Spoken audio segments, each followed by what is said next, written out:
मनुष्य इतने पुण्य के कार्य भी करता है, बुद्धिमान प्राणी भी है, फिर भी जितना मनुष्य को चिंता रहती है, दुख रहता है, इतना शायद और किसी प्राणी को नहीं रहता है। पक्षियों के पास में घर नहीं है, परंतु फिर भी उनको विश्राम मिल जाता है। बेड नहीं है फिर भी नींद आ जाती है, रजाई नहीं है फिर भी ठंडी कट जाती है।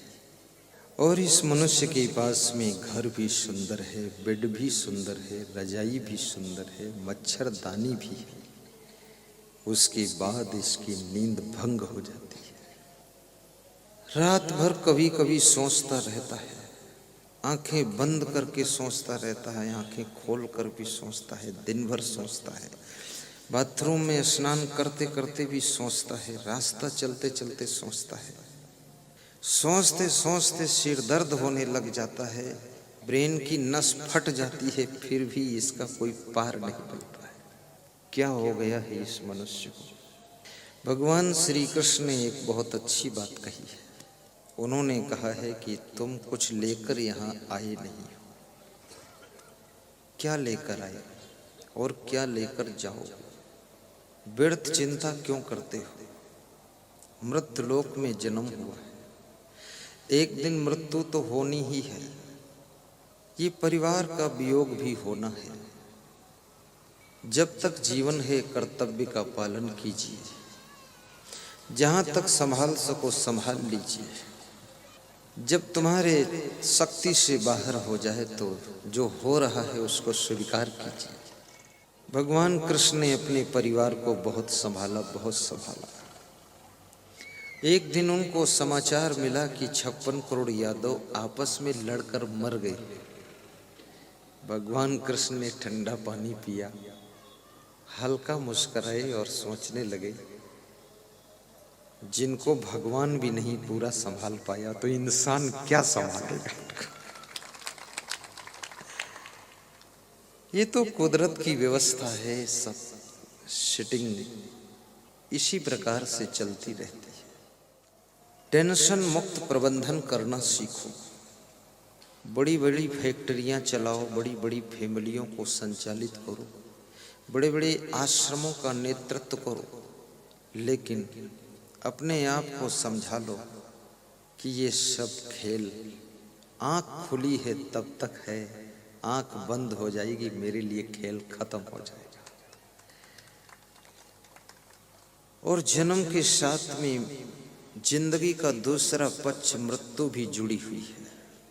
कब कहाँ जीवन की शाम हो जाए किसी को पता नहीं। क्या भरोसा है इस जिंदगी का? साथ देती नहीं है किसी का, क्या भरोसा है इस जिंदगी का? सदगुरु मिले बहुत सुख लहिए, सदगुरु शब्द सुधारे, कहें कबीर ते सदा सुखी है जे यह पदे विचारे। तुलसीदास ने भी एक बहुत अच्छी बात कहा है कि मानुष तन सदगुरु मिलब मोक्षम इच्छा होए, दुर्लभ तीनों परम है पाए सुयोग न खोए। मनुष्य का शरीर मिलना ये भी दुर्लभ है। पुनर्वित्तम पुनर्मित्रम पुनर्भार्या पुनर्मही एतत् सर्वम पुनर्लभ्यम न शरीरम पुनः पुनः।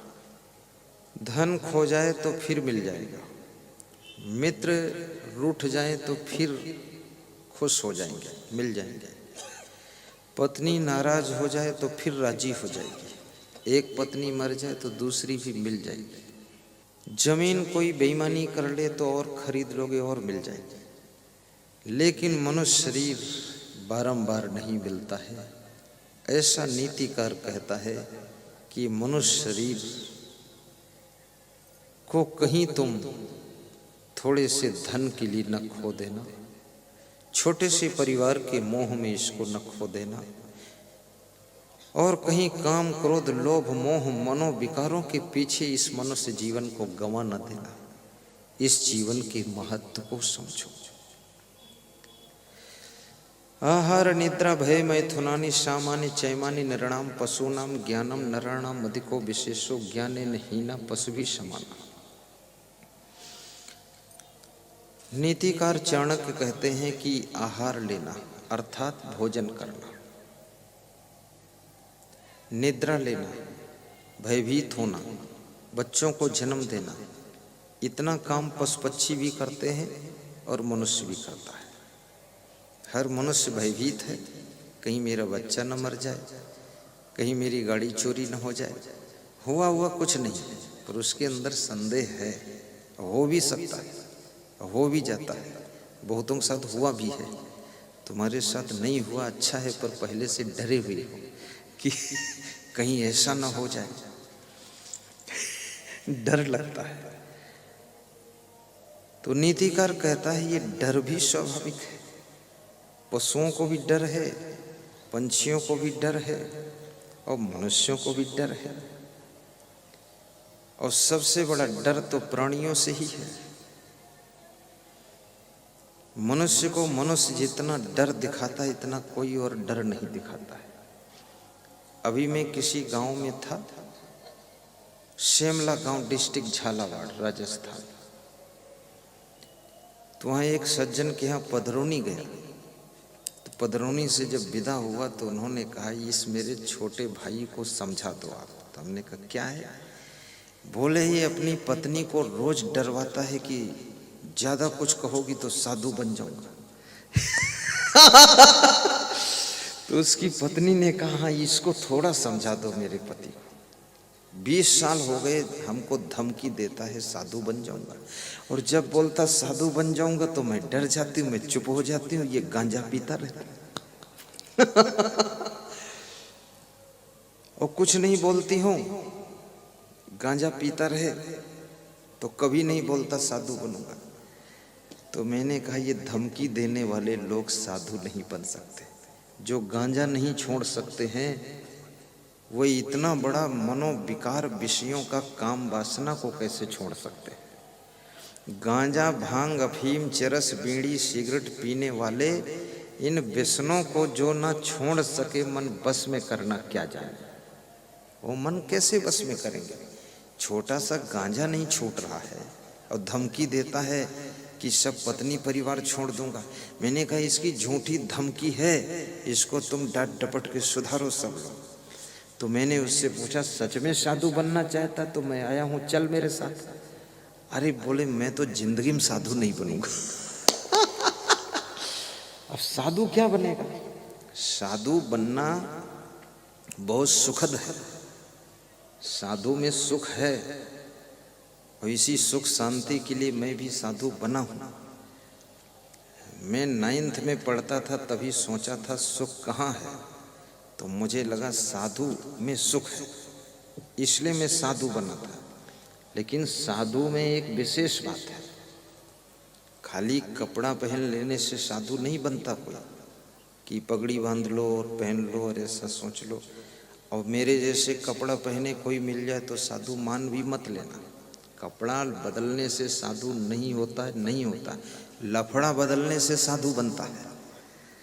और जिसके पास पहले से लफड़ा ही ना हो वो तो बहुत महान होता है।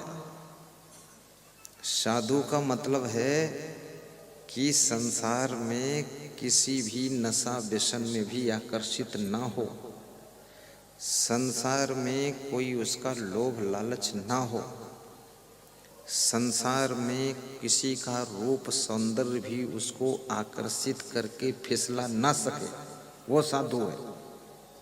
ऐसा थोड़े अपना घर छोड़ दिया और फिर दूसरे गांव में जाकर के गलतियां करते घूम रहे, ये कौन साधुआई मॉडल किसकी मॉडल है? ये किस मॉडल की साधुआई है तुम्हारी? तुम रहने दो साधुआई करने को, पेंट पहन के घर में जाओ और वहां ढूंढ करके लाओ अनीता देवी को, उनके साथ रहो। यहाँ साधु वधु ऐसे खेल तमाशा नहीं है। साधु को मार्केट में भी फालतू घूमना नहीं चाहिए। साधु को टीवी में नाच डांस और फिल्म कभी देखना नहीं चाहिए। साधु को मोबाइल में भी कोई गलत गाना वाना सुनना नहीं चाहिए। साधु महात्मा को जिस तरफ कुसंगत ज्यादा वहां जाना नहीं चाहिए। बहुत लोग हमको शादी में बुलाते हैं कि गुरुदेव शादी में जरूर आना, तो मैं हंसता हूँ और पूछता हूँ क्या ठीक रहेगा, तो वो भी हंसते क्योंकि शादी और साधु दोनों में विरोधाभास है, दोनों में सेटिंग ही नहीं बैठती। और शादी में साधु को मोबाइल से आशीर्वाद ले लेना चाहिए, आना चाहे तो भी कह दो 2-4 दिन बाद आना है, निपट जाने दो हुड़दंग ये सब। वहाँ ढोल बज रही है, कोई डांस कर रहा है और सभी लड़कियां भी सज धज कर आई हैं। मैंने पूछा एक सज्जन से, एक लड़की की शादी है, बाकी ये सभी लड़कियां सज धज कर आई हैं और बहुत सारे लड़के भी सज धज कर आए, मतलब अर्थ क्या है? तो बोले ये सब उम्मीदवार हैं शादी के।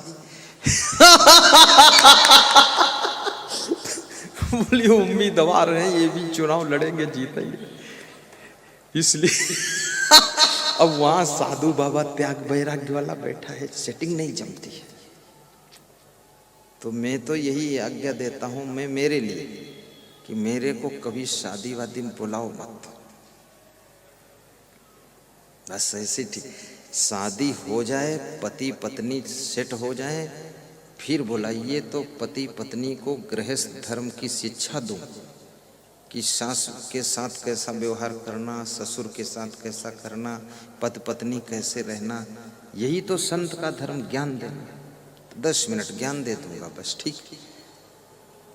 अब वहां कोई ज्ञान सुनने वाला नहीं, शादी में फालतू साधु वहां घुसा पड़ा है और इतना बड़ा वहां हुड़दंग चल रहा है, ऐसे ऐसे डांस हो रहे हैं, नखरे हो रहे हैं, झुम झुमका गिरा ले टिमरनी की बाजार में, कौन ढूंढे रे।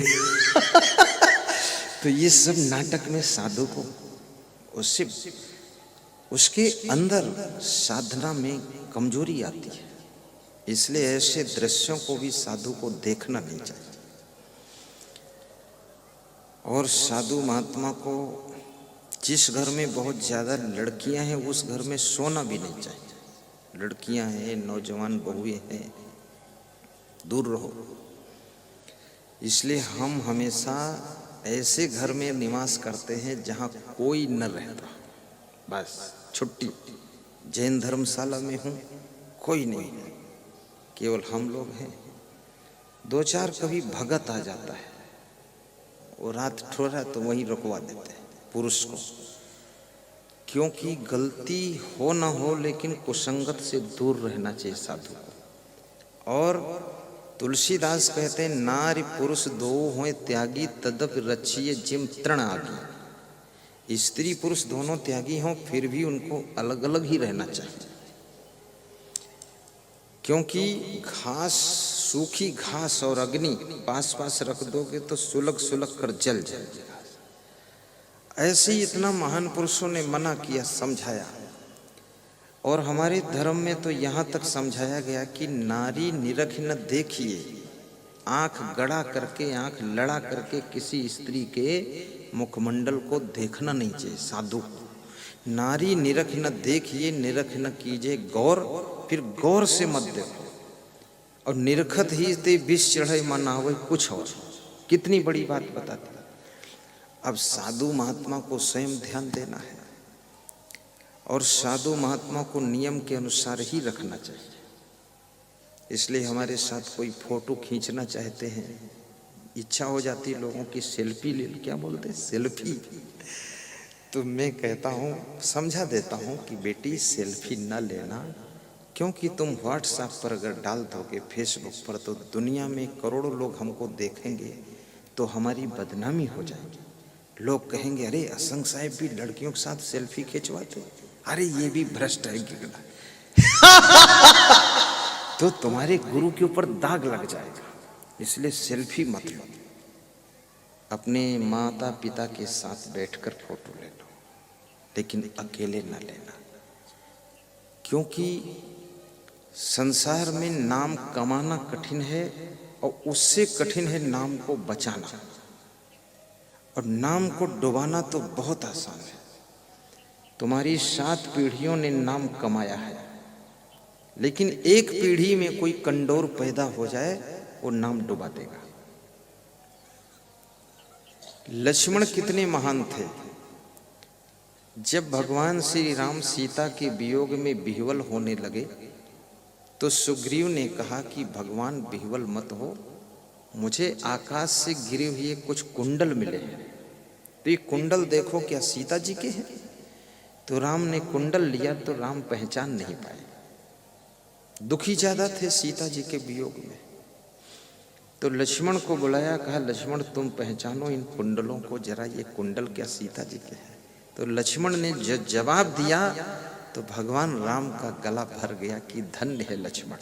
और सुग्रीव भी सोच में डूब गया कि लक्ष्मण कितना ऊंचाई पर बैठा है।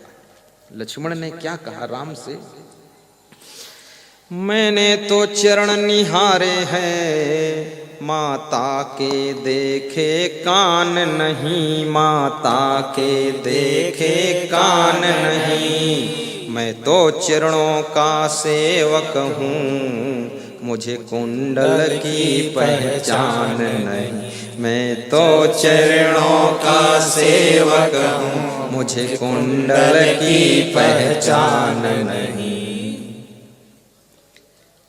अब ये चौपाई लक्ष्मण की परिभाषा को इंगित कर रही कि लक्ष्मण क्या थे। ये लक्ष्मण की मूर्ति ऐसे ही थोड़े राम भगवान के साथ मंदिर में सब जगह लगी रहती है, ऐसे खामखा आदमी वहां नहीं बैठ सकता। भरत शत्रुघ्न को बहुत कम मंदिरों में स्थान मिलता है, लक्ष्मण को मिला। बहुत साधु जैसी वृत्ति थी, साधु लक्ष्मण। उन्होंने कहा मैंने तो केवल माता जी के चरण निहारे हैं, ये नहीं कहा चरण देखा हूं, चरणों का ठीक से दर्शन किया, चरणों का सेवक हूं। मैंने तो उनका मुखमंडल देखा ही नहीं, तो कुंडल की हमें पहचान ही नहीं है। हम कान वान उनके देखे नहीं, कान भी नहीं देखो, तो मुझे नहीं पता ही किसके कुंडल। तो राम ने कहा अब सीता जी की खोज हो गई, जब तू इतना महान है तो काम हो जाएगा, ठीक है। ये लक्ष्मण की महानता थी। इतनी पवित्रता गृहस्थ आश्रम में रहने वालों में त्रेता युग में होती थी। भगवान राम के छोटे भाई लक्ष्मण इतना निर्मल मन के थे, रिकॉर्ड तोड़ दिया। मैंने तो इस चौपाई को इसी साल पढ़ा राधे श्याम रामायण में, तो मैंने कहा हद हो गई। सीता जी लक्ष्मण की भाभी लगती थी, भाभी में वो माँ का रूप देखते थे, इतने महान थे लक्ष्मण। और लक्ष्मण बहुत कलाकार भी थे, बहुत गुणवान थे, परिश्रमी थे, हर कार्य करने की कला थी उनमें। नाव भी खेल लेते थे, झोपड़ी भी बनाना आता था, कुटिया बनाना आता था, लकड़ी काट लेते थे, पेड़ों पे चढ़ जाते थे, जंगल से सब लकड़ी ले आते थे, भोजन भी बना लेते थे। जिस आदमी में सभी कार्य करने के गुण होते हैं, वो उसके मन में जो लक्ष्य का उसने चुनाव किया है, वो लक्ष्य उसका बहुत जल्दी पूरा होता है। लक्ष्य मन का अर्थ यही है, तुम्हारे मन में जो लक्ष्य है उसको पूर्ण करने की शक्ति आपके समस्त गुणों के द्वारा ही पैदा होती है। कितने लोग इतना अभिमानी है कि झाड़ू लगाना नहीं चाहते, लेकिन साफ जगह में बैठना चाहते हैं, और थूकना साफ जगह में चाहते हैं, पर सफाई करना नहीं चाहते। खाना चाहते हैं 10 रोटी और बनाना नहीं चाहते एक भी रोटी। बहुत मुश्किल का विषय है। अभी मैं बिहार के सांसद बोलो मंडल के यहाँ 10 दिन रुका, दिल्ली में उनके निवास पर। राजनीति के क्षेत्र में संत हृदय का व्यक्ति शैलेश कुमार मंडल नाम है, बोलो मंडल उर्फ कहते हैं, सांसद है। उसकी वाइफ जो है विधायिका है, दोनों वर्तमान में। तो मैं दिल्ली में जब रुका तो उनकी वाइफ भी आई, तो उनकी वाइफ विधायिका होकर भी 6 घंटे किचन में काम करती थी। तो हमने कहा ये वास्तव में विधायिका है सांसद जी की, पहले थी अब नहीं। बोले अभी है वर्तमान में। तो हमने कहा ये तो बहुत काम करती है। बोले ये इसका क्षेत्र मेरा क्षेत्र एक ही है, तो इसका विधायक का काम मैं ही कर डालता हूँ क्षेत्र में। और ये पूरा किचन उचन संभालती है। इसको आना नहीं था, लेकिन ये सिर्फ संत मंडली आई है इसलिए भोजन व्यवस्था बिगड़े ना, इसलिए डील करने आई है। झाड़ू लगाना, पोछा लगाना, मेहनत करना, और खाने के नाम पर वो लैया मुरमुरा होता ना, वो चावल का, वो शाम को 2 मुट्ठी चबा लेती थी, वो खाती नहीं और सबके लिए बना देती। तो हमने कहा ये खाती भी कम है। और मैं 10 दिन रहा, उसने 1 मिनट मुझसे बात नहीं किया, बात नहीं किया। व्यवस्था सब देखना। तो हमने पूछा, माताजी तुमने बात नहीं किया? तो बोले, गुरुदेव आप जैसे महान संत की बात सुनना चाहिए, हमको बात क्या करना है, आप ब्रह्मचारी संत, हम नहीं बात करते। ऐसे बोली। सांसद ने कहा, गुरुजी शांति के लिए सांसद बनना जरूरी थोड़े है। मैं तो लालू यादव को मिलने ही नहीं जाता हूँ, टिकट काट दे तो शांति मिल जाएगी।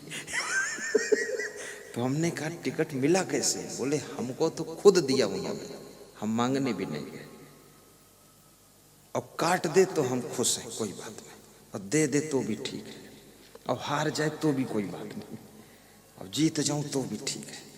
तो हमने कहा इतना ज्ञान कैसे हुआ? बोले 2 बजे रात तक तुम्हारा प्रवचन हम सुनते रहते हैं यूट्यूब में, हम तो बहुत पुराने भक्त हैं आपके, लेकिन मिलन नहीं हुआ था, इसी साल मिले। राजनीति करो तो भी प्रवचन भी सुनो, और नशा व्यसन में मत डूबो। राजनीति थोड़े कहती दारू पियो, गलत काम करो। वो इलायची लौंग भी नहीं खाता है, और न किसी को बीड़ी देता है, न तमाकू।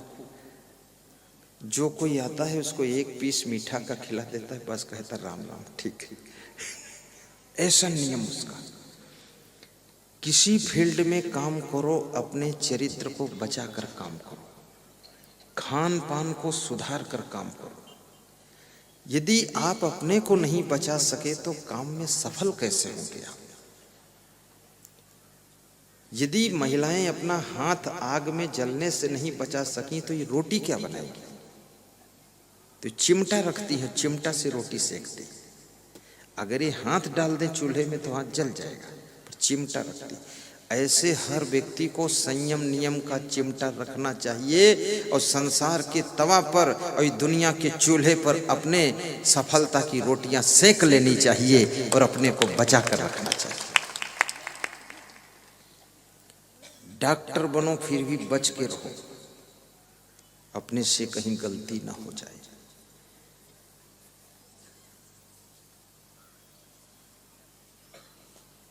और गलतियों से जो अपने आप को बचा लेता है, वह व्यक्ति कम मेहनत से कम समय में अधिक सफल होता है। नाव में एक छेद काफी है नाव को डुबाने के लिए। 1000 फूल कम है गला को सजाने के लिए, एक छेद काफी है नाव को डुबाने के लिए। एक अवगुण काफी है जिंदगी भर रुलाने के लिए, 1000 फूल कम है गला को सजाने के लिए। आपकी जिंदगी में दुख आता है तो आप झांक कर देखिए, कोई न कोई अवगुण होगा इसलिए दुख आया है, अन्यथा दुख नहीं आ सकता है। जीवन में जितने दुख दिखते सब निज दोषों के कारण ही, पर जिसको इतना ज्ञान ना हो वो दोष मिटाना क्या जाने। ये पथिक जी एक संत हुए हैं, उन्होंने पंक्तियां लिखी हैं।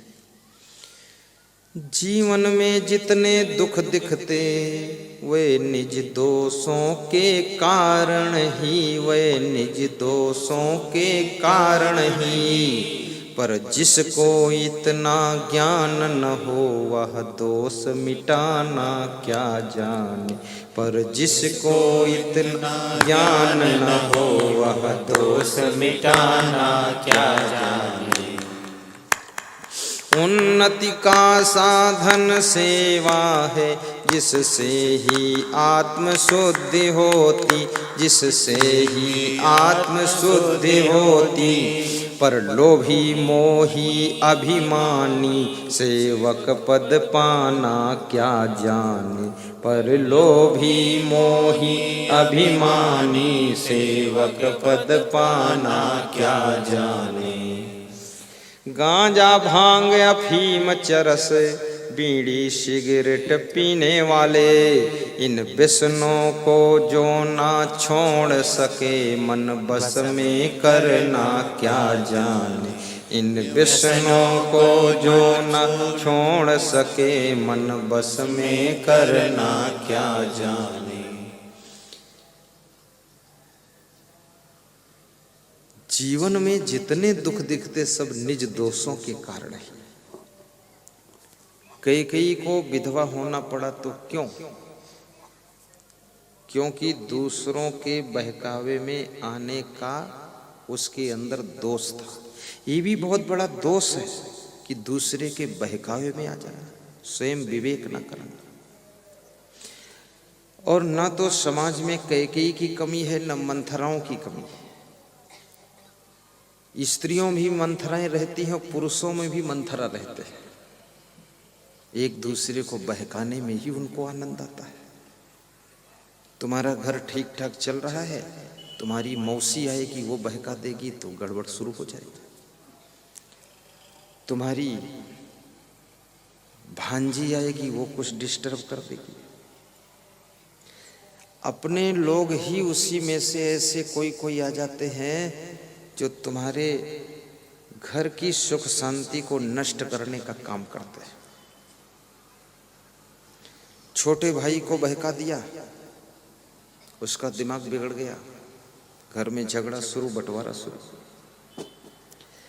जब मंथरा के बहकाने से कई महारानी बहक सकती है, बहुत बड़ी बात है। यहाँ मंथरा नौकरानी है, कई महारानी है, और घर में बहुत हैरानी है। राजा दशरथ मंथरा और कैकेयी के समीकरण के बीच में परलोक गमन करते हैं। इसलिए बुद्धिमान व्यक्ति कभी किसी के बहकावे में नहीं आता है, स्वयं विवेक करता है कि हमें क्या करना उचित है और ये व्यक्ति हमको क्यों बहका रहा है।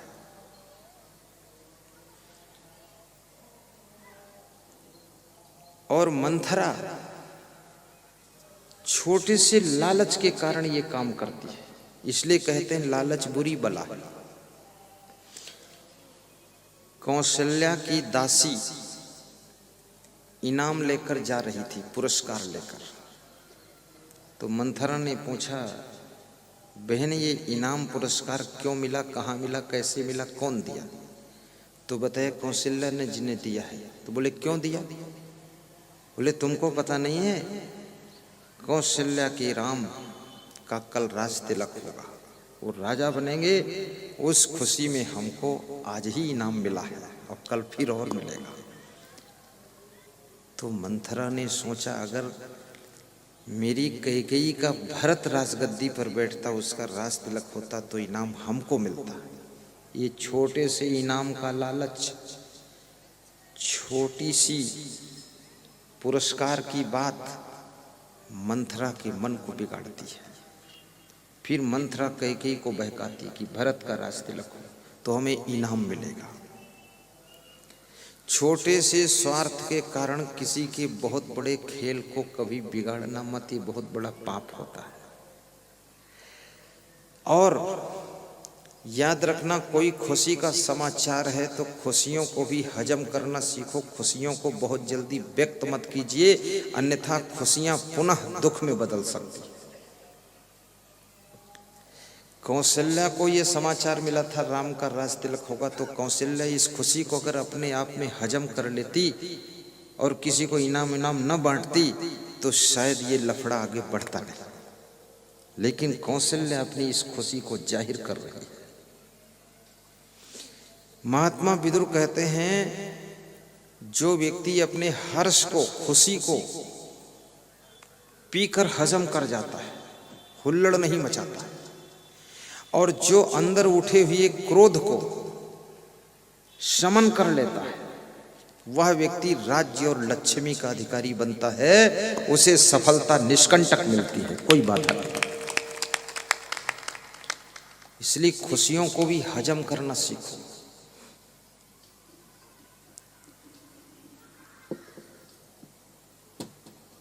यो न सन्नियच्छति बेगम क्रोधः उत्थितम हर्षयो सा श्रियो राजनम भाजन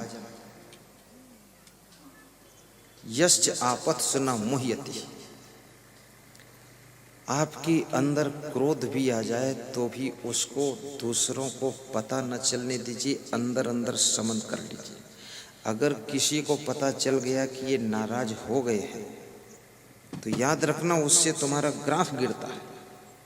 लोग तुमको हल्का समझेंगे, लोग समझेंगे बहुत छिछला आदमी है, इसके अंदर जरा भी सहन शक्ति नहीं है, छोटी छोटी बात में तुनक जाता है, इस आदमी को कहाँ तक हम संभालेंगे।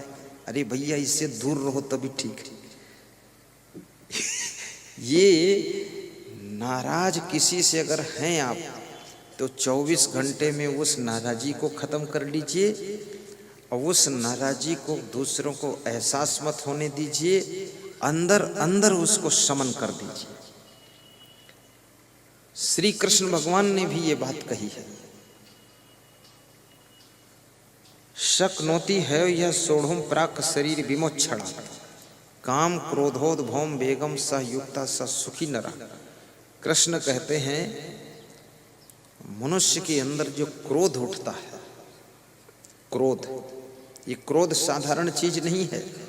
आप अपने घर में देख लो, परिवार में देख लो, समाज में देख लो, राजनीति में देख लो, जहां देखो वहां ये क्रोध बहुत खतरनाक काम कर रहा है। क्रोध में एक नेता पार्टी छोड़कर दूसरी पार्टी में जाता है, इस पार्टी से भी उसकी क्रेडिट खराब हो गई, और जिस दूसरी पार्टी में गया तो वो भी समझ गए जिस पार्टी में 20 साल रहा था उसको तो लात मार कर आ गया, यहाँ निंदा कर रहा उसकी, अब मेरी पार्टी में सिलेक्ट हुआ है तो ये नालायक एक दिन यहाँ से तुनक जाएगा तो फिर भाग जाएगा, तो वो तुमको रास्ता ही नहीं देंगे आगे बढ़ने का। तुम कहाँ नाराज हो रहे हो? इसलिए जिस पार्टी में हो लगे रहो, कभी चांस मिल जाएगा, उलझो मत इधर उधर। और पार्टी के हाई कमान के ऊपर क्रोध मत करो, उनको राम राम करते रहो, जय श्री राम, जय सिया राम बोलते रहो, नमस्कार। क्रोध के साथ में भी विवेक की बहुत बड़ी आवश्यकता है। गुस्सा आने पर भी जो व्यक्ति अपशब्द नहीं निकालता है, गुस्सा आने पर भी जो व्यक्ति अपने मुखमंडल के ऊपर गुस्सा की झलक नहीं आने देता है, और गुस्सा आने पर भी गुस्सा में कोई रिएक्शन नहीं करता है, और गुस्सा आने पर भी अपने कर्तव्य को नहीं छोड़ता है, और गुस्सा आने पर भी अपने धर्म से विचलित नहीं होता है, और गुस्सा आने पर भी अपनी जिम्मेदारियों को पूरी तरह से वफादारी से निभाता है, और धीरे धीरे अपनी गुस्सा को खत्म कर लेता है और सहनशीलता को बढ़ा लेता है, वही व्यक्ति धरती का सबसे बड़ा देवी देवता होता है। कितने लोग छोटी छोटी बात में माँ बाप से उलझ गए, भाग गए कहीं दूसरी जगह। इंदौर में मैं एक सज्जन के यहाँ पधरौनी गया तो उन्होंने कहा मेरा बेटा बहू कहीं भाग गया है, तो हमने कहा दोनों भाग गए? बोले दोनों निकल गए। तो उस बेटे के बाप ने कहा कि मेरी वाइफ का स्वभाव थोड़ा तेज है, तो मैं तो कुछ बोला नहीं। तो उनकी वाइफ ने कहा कि तेज क्या है, ये सब बहुत गलत काम करते तो तेज हो नहीं पड़ता। तो हमने कहा भाग गए तो दुखी क्यों? बोले दुखी इसलिए हैं कि उनसे मोह छूटा नहीं। तो हमने कहा जब वे तुमको छोड़कर चले गए, उन्होंने तुम्हारा मोह तोड़ दिया, तो तुम क्यों नहीं तोड़ पा रही? तुम उनसे पहले तोड़ दो, चटपट खट झट। तो बोले अंदर से मोह आता है, हम रोती हैं। तो हमने कहा जब अंदर से मोह टूटता नहीं है तो इतना तेज होना भी नहीं चाहिए, फिर थोड़ा सहन शक्ति रखो। परिणामदर्शी बुद्धि से काम कीजिए। किस बात का क्या परिणाम आ सकता है, आपके किस कार्य का क्या परिणाम हो सकता है। पिता के साथ में दुर्व्यवहार करोगे, 2-4 साल में दुष्परिणाम आने वाला है। माँ के साथ में गलतियां करोगे, आपके लिए बहुत बुरा परिणाम आने वाला है। पत्नी को बहुत ज़्यादा सताओगे, 2-4 साल में रिजल्ट आने वाला है जिसको झेल नहीं पाओगे। पत्नी की बात बिल्कुल नहीं सुनोगे तो कोर्ट में तुम्हें जज की बात सुनना पड़ेगा, फिर रिजल्ट आने वाला है, सावधान। छत्तीसगढ़ प्रदेश में एक सज्जन के यहाँ पधरौनी गया, बहुत बड़े आदमी थे वो, 4-4 हजार मकान बनाकर बेचते हैं। अब बड़े हो चाहे छोटे हो, हमको तो जो बुलाता हम चले जाते हैं। अब 4,000 मकान बेचो चाहे एक भी ना बेचो, लेकिन हम आ जाएंगे। तो मैं गया तो उनकी वाइफ ने कहा जरा इनको समझा दीजिए। तो मैंने उसको गंभीरता से नहीं लिया, इतना प्रपंच करने का टाइम भी नहीं, तो हम चले आए। 2 साल बाद फिर मिली तो बोले इनको समझा दीजिए। तो हमने सोचा मैटर है क्या। मैटर ऐसा था जो हमसे कह भी नहीं सकते। फिर भी मैं कुछ उसमें ज़्यादा नहीं कर सका, साधारण समझाया। 5 साल के बाद रिजल्ट आ गया। उनकी पत्नी ने उन पर कोर्ट केस लगा दिया, घर छोड़कर मायके चली गई। झगड़ा शुरू हो गया। उसका पति भी बड़ा खिलाड़ी था, मुझको फ़ोन किया 6 महीने झगड़े के बाद। सब हो गया कि गुरुदेव पधरौनी चलना है आपको एक जगह। हमको पता भी नहीं। पधरौनी लेकर गया ससुराल में। वहाँ जब मैं पहुँचा तब उसका साला उसको मारने दौड़ा झापड़ लेकर कि मारूंगा साले को, ऐसे बोला। तो मैंने कहा साला तू है कि साला ये है? बोले अभी तक मैं था, अब ये साला। और ससुर भी झापड़ उठाकर दौड़ा कि मारूंगा दामाद को। 4-4 हजार मकान बनाकर बेचने वाले पर ससुर और साले झापड़ उठा रहे। और उसकी पत्नी वहाँ बैठी देख रही। तो मैं उठकर खड़ा हुआ। हमने कहा यार हमारे सामने अगर मार दिया तो वो ये तो बहुत गलत जगह ले आए बिना बताए। तो मैंने संतों से कहा तुम बाहर हो जाओ, जो कुछ मार कूट हो हमारे सामने हो, लेकिन तुम बाहर हो जाओ। मंडली को बाहर किया, ठंडा किया बड़ी मुश्किल से। 1 घंटे समझाया, ज्ञान दिया, मामला साइलेंट हुआ। उस दिन पहली बार उसने 3100 रुपया दान दिया, नहीं तो बस थोड़े दान देता था। अगर वो साला लोग झापड़ ना उठाते तो वो भी नहीं मिलता वो मिला। बड़ी दूर तक विदा करने आया। मैटर तब वहां खुला। मैटर क्या मैटर था? वो पेट्रोल पंप का मालिक भी था। अपनी पेट्रोल पंप से 3 लीटर पेट्रोल चुरा कर एक मुस्लिम लड़की के घर देने जाता था। उस मुस्लिम लड़की को अपने यहाँ सर्विस में रखा था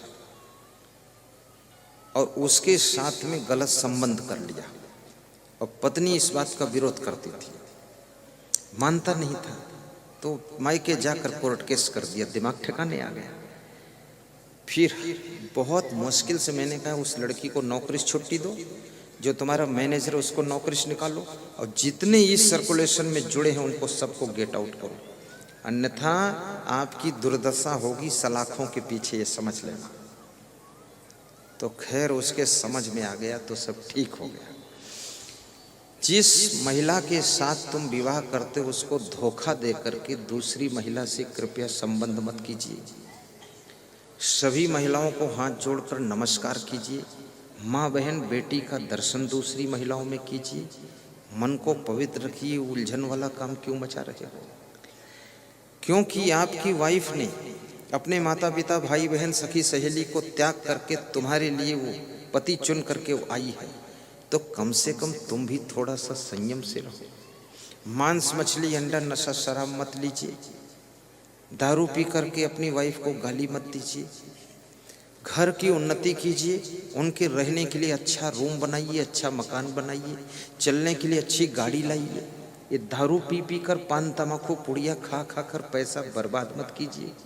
अपने मुंह को भी थोड़ा साफ सुथरा रखिए।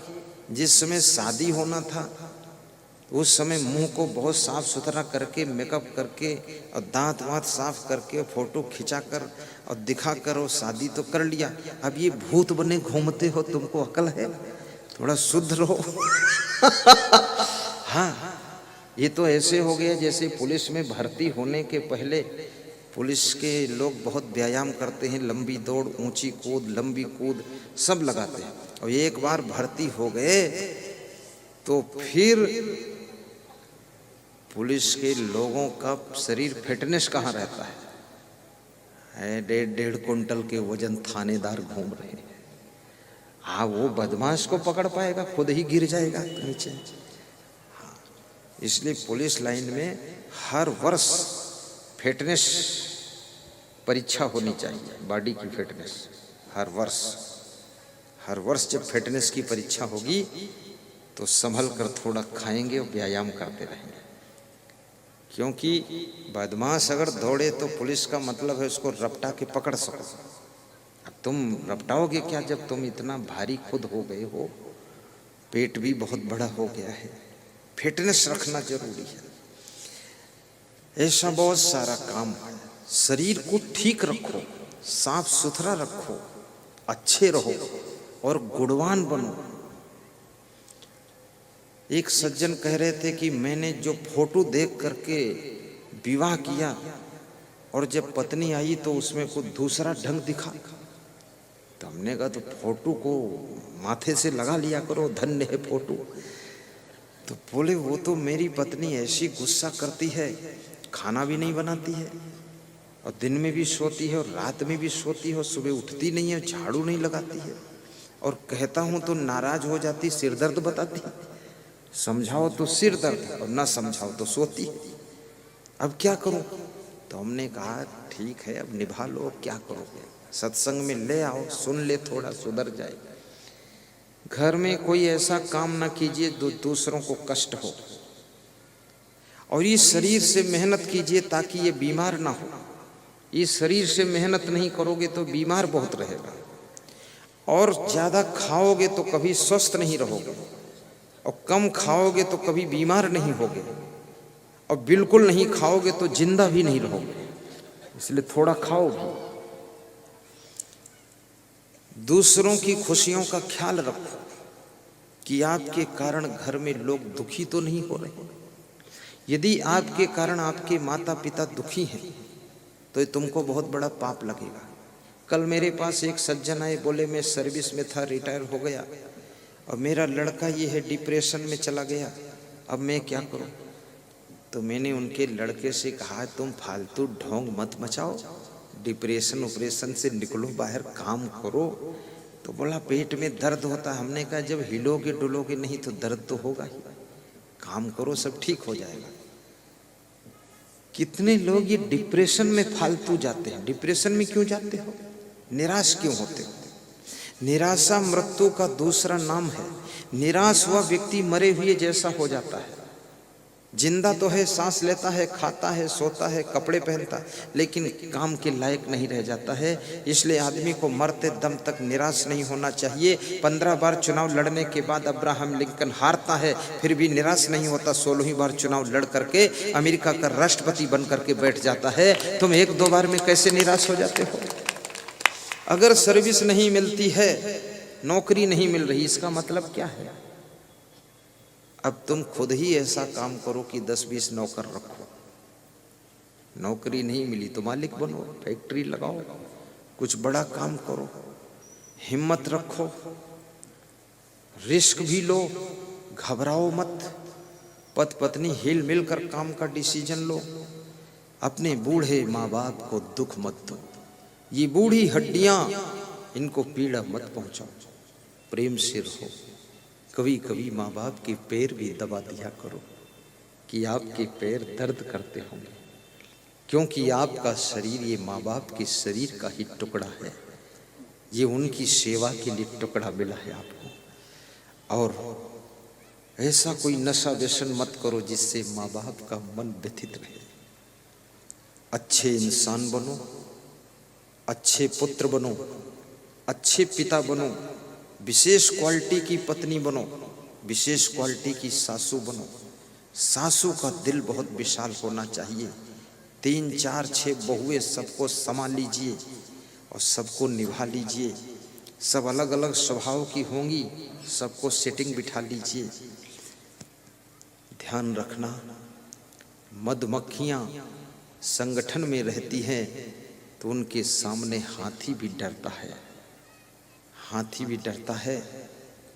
और शेर जब संगठन से अलग हो जाता है तो जंगली भैंसे भी उसको मार डालते हैं, कुत्ते भी नोचकर मार देते हैं। इसलिए संगठन में जो सुख है, संगठन में जो सुरक्षा है, वो कहीं और नहीं है। भाई भाई, देवरानी जेठानी, माता पिता, पुत्र पुत्र, सब मिलजुल करके रहो। कभी बंटवारा की स्थिति आ जाए, हंसते हंसते बंटवारा कीजिए, लड़ाई झगड़ा मत कीजिए और बंटवारा भी बहुत विवेक से कीजिए। 2 भाइयों में बंटवारा हो रहा था। छोटे भाई ने कहा 3 हिस्सा लगा दीजिए, तो बड़े भाई ने कहा 3 की क्या जरूरत, 2 ही भाई है। बोले लगा दीजिए आप, तो लगा दिया। बोले किसके लिए हिस्सा तीसरा, माता जी के लिए। माता जी को हिस्सा की जरूरत नहीं, मेरे साथ रह लेंगी। बड़ा भाई बोला, अरे बोले माता जी, छोटा भाई बोला मेरे साथ रह लेंगी, लेकिन फिर भी 3 हिस्सा लगाओ। 3 हिस्सा छोटे भाई ने लगवाया और कहा कि 2 हिस्सा बड़े भाई तुम ले लो और 1 हिस्सा हम लेंगे। बोले क्यों, बराबर होना चाहिए, 2 भाई हम। बोले बराबर इसलिए नहीं, आपका जब जन्म हुआ उसके बाद 9 बहनों का जन्म हुआ है और उसके बाद 10वें नंबर पर मेरा और 11वें नंबर पर जन्म आया है। तो मैं तो अभी नया हूँ, 30 साल उम्र है और आपकी उम्र तो पहुँच गई 60 साल में। आपकी सारी कमाई इस फैमिली में खर्च हो गई, अब बूढ़े हो गए आप, आपके हाथ कमजोर, पाँव कमजोर, कुछ कमा ना सकोगे। तुमने जो कमाया सब ये बन गया जो बनना था। अब ये मैं आधा ले लूँगा और मैं 30 साल का हूँ, मैं कमाऊँगा भी 40 साल तक, तो मेरा कमाया तुमको तो मिलेगा नहीं। इसलिए तुम्हारे कमाए से ये सब बना है। इसलिए 2 हिस्सा आपके, 1 हिस्सा मेरा, और मैं कमाऊँगा तो मेरा भी 2 हिस्सा फिर हो जाएगा। तो बड़ा भाई रोने लगा, बोला अगर ऐसी बात है तो बंटवारा नहीं करूँगा, साथ ही में मर जाऊँगा, बात को बंटवारा होगा। ऐसा प्रेम होना चाहिए। इस दुनिया में लेकर क्या जाओगे, कुछ नहीं। कलह कलेश मत कीजिए, गम भी खा लीजिए। गम खाने वालों को ही सुख मिलता है। सहनशीलता को बढ़ाइए। इतनी ठंडी होती आप सहते हो कि नहीं, इतनी गर्मी होती आप सहते हो कि नहीं, इतने कीचड़ मच्छर कीड़े मकोड़े होते सहते हो कि नहीं, और इतना सड़कों में गड्ढे हैं उनको सहते हो कि नहीं, बिजली कट जाती तो सहते हो कि नहीं, नगर पालिका की टोटी में पानी किसी किसी रोज देर में आता सहते हो कि नहीं। तो ये सब सह लेते हो तो कभी कभी अपने घर में भी किसी से भूल चूक हो जाए तो उसको भी थोड़ा सह लेना, और भूल करने वाले अगले दिन भूल मिटा देना।